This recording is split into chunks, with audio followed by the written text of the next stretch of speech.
కొన్ని రోజుల క్రితం నేను ఒక షార్ట్ వీడియో అనేది పోస్ట్ చేయడం జరిగింది. ఆ వీడియో చూసిన తర్వాత మీ అందరూ చాలా కామెంట్స్ అయితే చేశారు. రెసిపీ చెప్పండి హెల్దీగా అని చెప్పి. ఎంతమంది అడిగారు? మన ఛానల్ ఉన్నదే మీ అందరికీ పర్ఫెక్ట్గా రెసిపీస్ నేర్పించడానికి. అది మీ అందరికీ తెలుసు. నేను కూడా చాలా వీడియోస్లో చెప్పున్నాను మీ అందరికీ. ఇంకా మీకైతే ఈరోజు పక్కా కొలతలతో సూపర్ యమ్మీ పిజ్జాని నేర్పించడానికి నేను రెడీ అయిపోయాను. మీ పిల్లలకు నచ్చినట్టుగా ఎవరికి ఎలాంటి టాపింగ్స్ కావాలో అలా మీరు కస్టమైజ్ చేసి మీ ఇంట్లో మీరే తయారు చేయొచ్చు. దీనిని మీరు కుక్కర్లోనే చేసుకోవచ్చు, లేదు అంటే అవన్లో కూడా చేసుకోవచ్చు. అది ఏ విధంగా చేసుకోవాలి, ఏ విధంగా పిండి కలుపుకోవాలి అన్నది ఇప్పుడు చూపిస్తాను. ఇంకా మరి ఆలస్యం చేయకుండా యమ్మీ పిజ్జా వీడియోలోకి వెళ్ళిపోదామా? పదండి. ముందుగా ఒక బౌల్ తీసుకొని దాంట్లో గోరువెచ్చని నీళ్ళని యాడ్ చేసుకోండి. నీళ్ళైతే బాగా వేడిగా ఉండకూడదు, అలాగని చల్లగా ఉండకూడదు, మధ్యస్థంగా ఉండాలి. అందుకే ఫింగర్ పెట్టి మీకు వేడి ఎలా ఉండాలి ఇలా చూసుకోండి అని చెబుతున్నాను. అందులోనే పంచదారని యాడ్ చేసుకోండి. తర్వాత ఇన్స్టెంట్ డ్రై ఈస్ట్ అని చెప్పి దొరుకుతుంది, ఏ కంపెనీ అయినా పర్లేదు. దాన్ని ఇలా కొలత ప్రకారంగా ఎగ్జాక్ట్గా తీసుకోండి. వీలైతే ఈ ఈస్ట్ యొక్క లింక్ ఇవ్వడానికి ట్రై చేస్తాను. ఇప్పుడు ఈ మూడు బాగా కలిసినట్టుగా కలుపుకోండి, ఎక్కడ ఉండలు లేకుండా. ఇప్పుడు దీనిని తీసుకొని పక్కన పెట్టండి. ఒక 5 నిమిషాల్లో మీ ఈస్ట్ అన్నది మంచిగా రేజ్ అవుతుంది. మీ ఈస్ట్ అన్నది మంచిగా ఉందా లేదా పాడైందా అని ఎలా తెలుస్తుంది? ఇలా పర్ఫెక్ట్గా 5 నిమిషాల్లో రేజ్ అయింది అంటే మీ ఈస్ట్ మంచిగా ఉంది అని అర్థం. ఇలా అవ్వకుండా మనం కలిపినట్టే ఉంది అంటే అది పాడైందని అర్థం. అది పడేసి మరలా కొత్తది కొనుక్కోవాలి. ఇప్పుడు ఒక బౌల్ తీసుకొని దాంట్లో 1 కప్పు గోధుమ పిండి, 2 కప్పులు మైదాని యాడ్ చేసుకోండి. మీకు కావాలి అనుకుంటే 3 కప్పులు మైదా యాడ్ చేసుకోవచ్చు, లేదు అంటే 3 కప్పులు గోధుమ పిండిని కూడా యాడ్ చేసుకోవచ్చు. నేను ఇక్కడ ఎందుకు ఇలా 2 ఫ్లోర్స్ని కలిపి చెప్తున్నానంటే పిల్లలకి తినేటప్పుడు సేమ్ ఎగ్జాక్ట్గా బయటను దొరికినట్టే మనం తయారు చేసామనుకోండి, ఇంకా బయటను కొనమని అడగరు. అందుకే కొద్దిగా మనం హెల్తీగా కూడా తయారు చేయాలని గోధుమ పిండిని కూడా నేను యాడ్ చేయడం జరిగింది. ఇప్పుడు ఇందులోనే సాల్ట్ని యాడ్ చేశాను, కొద్దిగా షుగర్ని కూడా యాడ్ చేశాను. కొలతలన్నీ పైన ఎగ్జాక్ట్గా ఇస్తాను, ఏది మిస్ చేయొద్దు, సరేనా? ఇప్పుడు మనం ఆల్రెడీ తయారు చేసి పెట్టుకున్న ఈస్ట్ మిశ్రమాన్ని అంతా ఇందులో యాడ్ చేసేసుకోండి. ఇలా చేసుకున్న తర్వాత బాగా కలపాలి. ఇప్పుడు ఈ మిశ్రమం అంతా బాగా కలిసినట్టుగా కలుపుకోండి. ఇలా కలుపుతున్నప్పుడు మీకు అనిపిస్తుంది కొద్దిగా టైట్ అవుతున్నట్టుగా ఉంది, ఏ విధంగా ఇది పిండిలాగా అవుతుంది అని చెప్పి. అప్పుడు మనం 1 కప్పు నార్మల్ వాటర్ని తీసుకొని ఒకేసారి వంపేయకుండా కొద్దిగా యాడ్ చేసుకుంటూ సేమ్ ఎగ్జాక్ట్ మనం చపాతీ ఎలా అయితే కలుపుకుంటామో అలా కొద్దిగా వేసుకుంటూ వాటర్ని కలుపుకోవాలి. ఇప్పుడు మొత్తం వాటర్ అంతా నేను వేసేసాను, అంటే 1 కప్పు మొత్తం కంప్లీట్ అయిపోయిందని చెప్తున్నాను. ఇప్పుడు దీన్ని నేను చేయి సహాయంతో కలపడానికి ట్రై చేస్తాను. ఎందుకంటే బ్రెడ్స్ అయినా, పిజ్జా అయినా, డోనట్స్ అయినా ఏదైనా సరే బాగా నీడ్ చేయాలి. మనం చపాతీ అయినా అంతే కదా, ఎంత బాగా నీట్ చేస్తే మన చపాతీలు అంత సాఫ్ట్గా వస్తాయి కదా. ఇప్పుడు మీ చేతికి ఫుల్ పని చెప్పండి, చక్కగా కలపండి. మొత్తం ఆ బౌల్కి ఉన్నది, ఆ సైడ్కి ఉన్నది అంతా తీసేసి బాగా కలపండి. ఇప్పుడు ఇక్కడ బటర్ని యాడ్ చేసుకొని మరలా కలపాలి. ఇక్కడ ఈ రెసిపీలో నేను ఎటువంటి ఆయిల్ని అయితే యూజ్ చేయట్లేదు, ఓన్లీ బటర్ని మాత్రం, అది కూడా చాలా తక్కువే ఉంది, దానినే యాడ్ చేసుకుంటున్నాను. నేను యూజ్ చేసింది అయితే అన్సాల్టెడ్ బటర్. మీ దగ్గర అన్సాల్టెడ్ లేదనుకోండి, సాల్టెడ్దే ఉంటే అదేనే యాడ్ చేసుకోవచ్చు. కానీ మీరేం చేయాలో తెలుసా? మనం ఫస్ట్ మెజరింగ్ చేస్తున్నప్పుడు సాల్ట్ యాడ్ చేసాం ఆ పిండిలో. మీరు ఒకవేళ సాల్టెడ్ బటర్ని తీసుకుంటే అయితే మటుకు అక్కడ వేసిన సాల్ట్ అయితే వేయకండి, అక్కడ సాల్ట్ యాడ్ చేసేసి ఇక్కడ అన్సాల్టెడ్ బటర్ కాకుండా సాల్టెడ్ బటర్ యూస్ చేస్తే ఆ బటర్లో కూడా బోల్డ్ అంత సాల్ట్ ఉంటుంది. మీరు వేసిన ఎంత బటర్ అయినా సరే అప్పుడు మొత్తం మీ పిజ్జా బేస్ అంతా ఉప్పుగా అనిపిస్తుంది. అందుకే అక్కడ మీరు తీసేయండి సాల్ట్ని. అర్థమైంది అనుకుంటున్నాను. ఈ నీడింగ్ అన్నది 10 నిమిషాల పాటు చేసుకోండి. స్మూత్గా వచ్చేయాలన్నమాట పిండంతా, అంతవరకు చేసుకోవాలి. కిందన అంటుకుంటుంటే కొద్దిగా మైదాని వేసుకుంటూ మీరు నీడింగ్ అనేది చేసుకోండి. అప్పుడు ఎక్కడ మీ చేతికి అంటుకోదు. సేమ్ ప్రాసెస్ మనం డోనట్స్లో కూడా చేసాం. ఫస్ట్ నుంచి మన ఛానల్ ఫాలో అయ్యే వాళ్ళకైతే తెలుస్తుంది. ఎవరైతే కొత్తగా చూస్తున్నారో మీకు తెలియకపోవచ్చండి. ఒక్కసారి కిందన సెక్షన్స్లో మీరు చూస్తే డోనట్స్ ఉంటాయి. అది నేను ఎగ్తోనే నేర్పించాను, ఎగ్లెస్ కూడా నేర్పించాను. సూపర్గా ఉంటాయి అన్నమాట. అసలు బయటను కొనవలసిన అవసరమే ఉండదు. మీరు పిల్లల బర్త్డేకి మొత్తం అన్నీ మీరే తయారు చేసుకోవచ్చు. మన ఛానల్లో అన్ని రెసిపీస్ ఉంటాయి. 10 నిమిషాల పాటు బాగా నీడ్ చేసిన తర్వాత ఇలా పర్ఫెక్ట్గా స్మూత్గా ఉన్న డవ్ అనేది రెడీ అయిపోతుంది. చూస్తున్నారా, ఇందాకలు మనం చేస్తున్నప్పుడు ఎలా ఉంది, ఇప్పుడు ఎలా ఉంది, ఈ డిఫరెన్స్ అనేది మీరు చూడండి. ఇప్పుడు దీన్ని ఒక రౌండ్ బాల్ లాగా ఇలా తీసుకున్న తర్వాత ఇప్పుడు దీన్ని మనం ప్రూఫింగ్కి పెట్టాలి.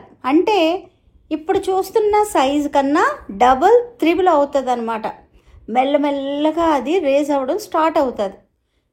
అందుకోసం అని చెప్పి ఒక బౌల్ తీసుకొని దాంట్లో కొద్దిగా ఆయిల్ని యాడ్ చేసుకొని బౌల్ చుట్టూ అప్లై చేసేయండి ఆ ఆయిల్ని.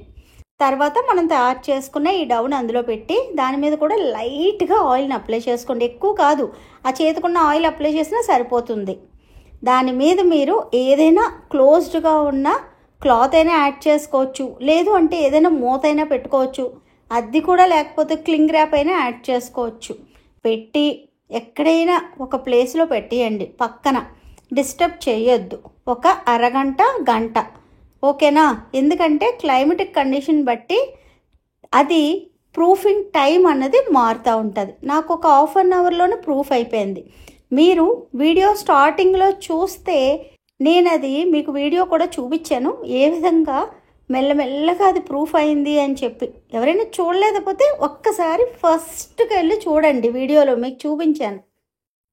ఈ విధంగా మనకి మంచిగా ప్రూఫ్ అయిపోతుంది.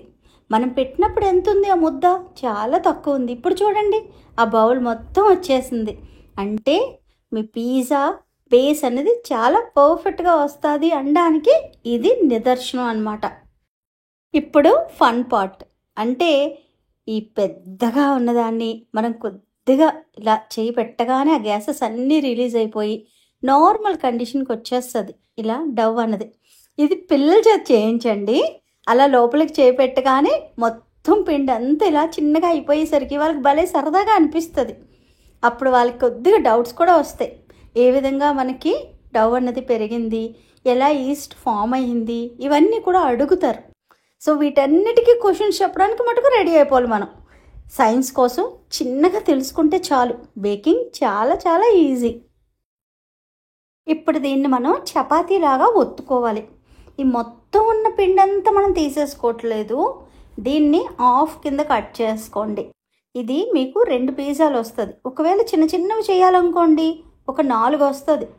సో మీ ఇంట్లో ఉన్న ప్లేట్ సైజుని బట్టి మీరు ఎన్ని పిజ్జాలైనా, అంటే మరీ ఎక్కువ కాదు, 4 లేదు అంటే 3 వరకు మనం చేసుకోవచ్చు సైజులను బట్టి. ఇప్పుడు దీన్ని రౌండ్గా ఒత్తుకోండి. నేనైతే రౌండ్గా చేయలేను, నాకు రాదు, నేను ఒప్పేసుకుంటాను.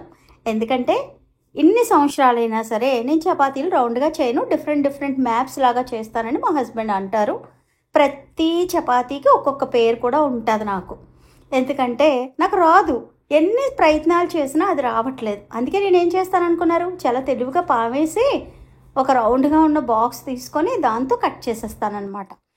అప్పుడు ఎవరైనా బయట వాళ్ళు చూస్తే అబ్బా భలే రౌండ్గా చేస్తున్నారా అని అనుకుంటారు, కానీ నిజంగా ఒప్పుకోవాలి కదా మనకు రాంది. సరే, చపాతీల సంగతి పక్కన పెట్టేద్దాం. ఇప్పుడు పిజ్జా కోసం వచ్చేద్దాం. ఇలా సైడ్స్ని కూడా బాగా ప్రెస్ అయినట్టుగా నొక్కుకోండి, ఎందుకంటే మనం పిజ్జా చేస్తున్నప్పుడు అది సైడ్ నుంచి వచ్చేయకుండా ఉంటుందన్నమాట. ఇక్కడ నేను యూజ్ చేస్తున్న ఈ ప్లేట్ సైజ్ అయితే 8 ఇంచు. దీని లింక్ కూడా నేను డిస్క్రిప్షన్లో ఇస్తాను, ఒకసారి చెక్ చేయండి. మీరు అమెజాన్లో వెతికినా సరే మీకు దొరికేస్తాయి ఇలాంటి ప్లేట్స్. ఇది లేదనుకోండి, నార్మల్గా మనం బేకింగ్ చేసే టిన్లో కూడా మీరు ఇదే ప్రాసెస్లోని చేయొచ్చు. ఆ ప్లేట్కి నేను ఎటువంటి బటర్ కానీ ఆయిల్ కానీ అప్లై చేయలేదు, నేను డైరెక్ట్గానే స్ప్రెడ్ చేసేసాను. ఇక్కడ మీరు ఒక ఫోర్క్ తీసుకొని దాన్ని ఈ విధంగా హోల్స్ లాగా చేసుకోండి సైడ్స్ని కూడా. ఎందుకంటే మనం బేక్ చేస్తున్నప్పుడు పైకి లేచిపోకుండా మొత్తం అంతా అణిచిపెట్టి పర్ఫెక్ట్గా ఉండడానికి అనమాట. ఇది ఒకలాంటి టిప్పే అనుకోండి. ఇప్పుడు మనం టాపింగ్స్ విషయంలోకి వచ్చేద్దాం. మీ పిల్లలకి ఏది వేస్తే నచ్చుతుందో మీకు తెలుసు కాబట్టి అవి మాత్రం వెయ్యండి, వాళ్ళు హ్యాపీగా తింటారు. నేను ఇక్కడైతే ఆనియన్స్ తీసుకున్నాను, క్యాప్సికమ్ తీసుకున్నాను, తర్వాత పన్నీర్, తర్వాత కార్న్ తీసుకున్నాను. ఆ తర్వాత పిజ్జాకి సీజనింగ్ లాగా మనం వేస్తాం కదా, ఓరిగానో అని చెప్పి ఉంటుంది, దాన్ని తీసుకోండి. తర్వాత పిజ్జా సాస్ ఉంటుంది, అది తీసుకోండి. రెడీమేడ్ది దొరికేస్తుంది మీకు ఏ కంపెనీలో అయినా సరే. దానిని కొద్దిగా మీరు ఇలా బేస్ మీద వేసుకొని బాగా స్ప్రెడ్ చేయండి. స్పూన్ సహాయంతో ఈ విధంగా స్ప్రెడ్ చేయండి, సూపర్గా స్ప్రెడ్ అయిపోతుంది. ఈలోపు మీ కుక్కర్ని కానీ అవన్ని కానీ ఓటీజీని కానీ ప్రీహీట్ పెట్టేసుకోండి. 180 డిగ్రీల దగ్గర 10 నిమిషాల పాటు. కుక్కర్ అయినా సరే 10 నిమిషాల పాటు ప్రీహీట్ పెట్టుకోవాలి. తర్వాత చీజ్ అయితే మోజరెల్లా చీజ్ అని చెప్పేసి అమ్ముతారు, దాన్ని తీసుకోండి. పిజ్జాకి ఎప్పుడైనా మోజరెల్లా చీజ్ బాగుంటుందన్నమాట. ఇప్పుడు సెకండ్ స్టెప్ ఏం చేయాలి, కొద్దిగా చీజ్ని ఈ విధంగా స్ప్రెడ్ చేసుకోండి. ఇక్కడ ఎక్కడ మనం కన్జ్యూస్ చేయొద్దు. బయట అన్ని డబ్బులు పోసుకుంటాము, వాడు అలా అలా అలా పైన రాలుపుతాడనమాట టాపింగ్స్ని కానీ అవి. అదే మనం ఇంట్లో చేసుకున్నప్పుడు అస్సలు కన్జ్యూస్ చేయకుండా బాగా ఎక్కువ టాపింగ్స్ వేసి పిజ్జాని తయారు చేసుకోండి. ఇప్పుడు మీరు ఏదైతే వెజిటబుల్స్ అనుకున్నారో అవన్నీ కూడా పైన ఇలా స్ప్రెడ్ చేసుకోండి. మీరు మష్రూమ్స్ యాడ్ చేసుకుంటానన్నా సరే బాగా వాష్ చేసి వాటిని కూడా పెట్టుకోవచ్చు, సూపర్గా ఉంటుంది. పిజ్జా చూడ్డానికి చాలా బాగుందండి, కానీ ప్రాసెస్ ఏంటి ఇంత పెద్దగా ఉంది, మా వల్ల అవుతుందా, బయట నుంచి తెచ్చేసుకొని పెట్టేస్తే సరిపోలే అని అనుకుంటున్నారా? అస్సలు అనుకోవద్దు. మీ పిల్లల మొహంలో ఆనందం, మీ మీద ఒక రకమైన ప్రేమ, గెంతులే గెంతులు అవన్నీ చూడాలనుకుంటున్నారా? ఎందుకంటే ఇవన్నీ నేను అనుభవించాను కాబట్టి ఆ ఆనందం మీరు కూడా చూడాలనుకుంటున్నాను. పిల్లలైతే సూపర్ ఎగ్జైట్ అయిపోతారు. మీరు నేను చెప్పినట్టుగా చేయండి, సరిపోతుంది. పిల్లలు స్కూల్కి వెళ్ళిపోతారు కదా, వెళ్ళిన తర్వాత వెంటనే మీరు ఈ ప్రాసెస్ అన్నది మొదలుపెట్టేయండి. అసలే వేసవికాలం, మంచిగా ప్రూఫ్ అయిపోతుంది మీ డౌ అన్నది. ఆ తర్వాత మిగతా ప్రాసెస్ అంతా స్టార్ట్ చేసేసుకొని మీరు పిజ్జా అన్నది బేక్ చేసేసుకోవచ్చు. వాళ్ళు వచ్చేసరికల్లా మరలా ఒక్కసారి హీట్ చేసేసి మీరు ఇచ్చేయండి, అంతే. పిల్లలైతే వాళ్ళు ఎక్స్పెక్ట్ చేయరు కదా, సూపర్ ఎగ్జైట్ అయిపోతారు. ఫస్ట్ వాళ్ళు మీ ఇంట్లోకి రాగానే స్మెల్ అయితే అదిరిపోతుంది. ఒక్కొక్కరు అడిగేస్తారు, అమ్మ ఈరోజు పిజ్జా ఎక్కడి నుంచో స్మెల్ వచ్చేస్తుంది, ఎవరో పిజ్జా తెచ్చేసుకున్నారని. కానీ వాళ్ళకి తెలియదు కదా మీరే చేశారని. బాగుంది కదా ప్లాన్, ఒక్కసారి ట్రై చేయండి. పిల్లలు ఏమన్నారో కూడా నాకు కామెంట్ చేసి చెప్పడం అసలు మర్చిపోకండి. ఇక్కడ మీరు చూసారా, నేను ఆరిగానో కొద్దిగా ఇలా వేసాను, తర్వాత కొద్దిగా చీజ్ కూడా యాడ్ చేశాను. ఇప్పుడు దీన్ని మనం కుక్కర్లో కూడా ఎలా బేక్ చేసుకోవచ్చు అనేది డెమో చెప్తాను. నేనైతే ఓటీజీలోనే బేక్ చేశాను. కుక్కర్లో అయితే సేమ్ మనం కేక్ ఎలా బేక్ చేస్తాం అలాగే బేక్ చేసుకోవాలి. ఇలా ఒక స్టాండ్ పెట్టుకొని మూత పెట్టి 10 నిమిషాల పాటు ప్రీహీట్ పెట్టుకోండి. ఆ తర్వాత ఏ ప్లేట్లో అయితే మనం పిజ్జా చేస్తున్నామో దాన్ని అలా లోపల పెట్టేసి క్యాప్ పెట్టేయండి, అంతే. సేమ్ టైం 20 నిమిషాలు సిమ్లో ఉండాలి, మీడియంలో అసలు ఉండకూడదు, మాడిపోతుంది. ఇప్పుడు నా ఓటీజీ కూడా ప్రీహీట్ అయిపోయింది. ఇప్పుడు దీన్ని నేను ఓటీజీలో బేక్ చేస్తున్నాను ఈ విధంగా. ఇలాగే పై రాడ్ కింద రాడ్ కూడా ఆన్లోనే ఉండాలి, ఫ్యాన్ కూడా ఆన్లోనే ఉండాలి. అందుకే మీకు లోపల పెడుతున్నప్పుడు కూడా నేను చూపిస్తున్నాను. ఇలా క్లోజ్ చేసేసి 20 నిమిషాల పాటు బేక్ చేసుకుంటున్నాను. 20 మినిట్స్ తర్వాత ఒక్కసారి చూడండి ఎంత పర్ఫెక్ట్గా బేక్ అయింది. చీజ్ అది చక్కగా మెల్ట్ అయ్యి మొత్తం అంతా బేస్ అది చూస్తున్నారా, సైడ్ నుంచి చక్కగా బేక్ అయ్యి ఈజీగా తెలిసిపోద్ది మనకి బేక్ అయిందా లేదా అని చెప్పి. కేక్ అయితే టూత్ పిక్ వచ్చి చూస్తాం, పిజ్జాకి అయితే ఆ చీజ్ మెల్ట్ అవ్వడం, తర్వాత సైడ్ ఉన్న బేస్ ఉంది కదా అది కొద్ది పొంగినట్టుగా అవుతుంది, అదే బేక్ అయింది అని చెప్పి మనకి ఇండికేషన్ అనమాట. ఈ పిజ్జాని చూస్తుంటే చాలా సూపర్ యమ్మీగా అనిపిస్తుంది కదా. ఇంకా బయటను కొనే పని లేకుండా ఈజీగా ఇంట్లో తయారు చేసుకోవచ్చు. దీన్ని ఇప్పుడు నేను ఇలా పిజ్జా కట్టర్తో కట్ చేస్తున్నాను. దీని మీద ఇంకా ఎక్కువ ఓవర్గా ఉన్న చీజ్ వేస్తే మటుకు అప్పుడు దీన్ని చీజ్ ఓవర్లోడెడ్ పిజ్జా అని పిలుస్తారు. అలాగే టాపింగ్స్ కొద్దిగా మార్చినప్పుడు వేరు వేరు పేర్లతో పిలుస్తారు. పేర్లు ఏదైనా మెటీరియల్ మటుకు ఇదే ఉంటుంది. అక్కడైతే వేరేలా తయారు చేస్తారు, మనమైతే ఇంట్లో హ్యాపీగా ఈ విధంగా తయారు చేసుకోండి. ఇప్పుడు నేను 2 పీసెస్ కింద దీన్ని బ్రేక్ చేసి చూపిస్తున్నాను చూడండి. మధ్యలో నుంచి చీజ్ ఏ విధంగా మనకి సాగుతూ వస్తుందో సూపర్ యమ్మీగా కనబడుతుంది కదా. చాలా అంటే చాలా సాఫ్ట్గా ఉంటుంది పిజ్జా. మనం రెడీమేడ్గా బేసులు కొనుక్కొని దాని మీద పిజ్జా లాగా ఇవన్నీ వేసుకొని చేస్తూ ఉంటాం, కానీ అది కొద్దిసేపటికి గట్టిగా రాళ్ళలాగా అయిపోతుంది. ఈ పిజ్జా అయితే అలా అవ్వదు. ఒకసారి ట్రై చేయండి. ట్రై చేసిన తర్వాత ఎలా వచ్చిందో నాకు కామెంట్ చేయడం అసలు మర్చిపోవద్దు. ఇక్కడ ఒక ముఖ్యమైన గమనిక బాగా అండర్లైన్ చేసుకోండి. ఇక్కడ నేను పిజ్జా రెసిపీ చూపించాను కదా అని చెప్పి రోజు భోజనాలు వండినట్టు టిఫిన్లు తయారు చేసినట్టు రోజు చేయొద్దు. ఎప్పుడైనా మీ ఇంట్లో ఏదైనా స్పెషల్ అకేషన్స్ ఉన్నప్పుడు, పిల్లల బర్త్డేస్కో, మీ యానివర్సరీస్కో అప్పుడే తయారు చేయండి. ఎందుకంటే మనకి పిల్లల ఆరోగ్యం చాలా చాలా ఇంపార్టెంట్ కాబట్టి. ఇంకా ఎవరైనా మన ఛానల్ సబ్స్క్రైబ్ చేసుకోకపోతే ప్లీజ్ సబ్స్క్రైబ్ మై ఛానల్. ఇంకా ఉంటానండి మరి. ప్రేమతో మీ శ్యామల.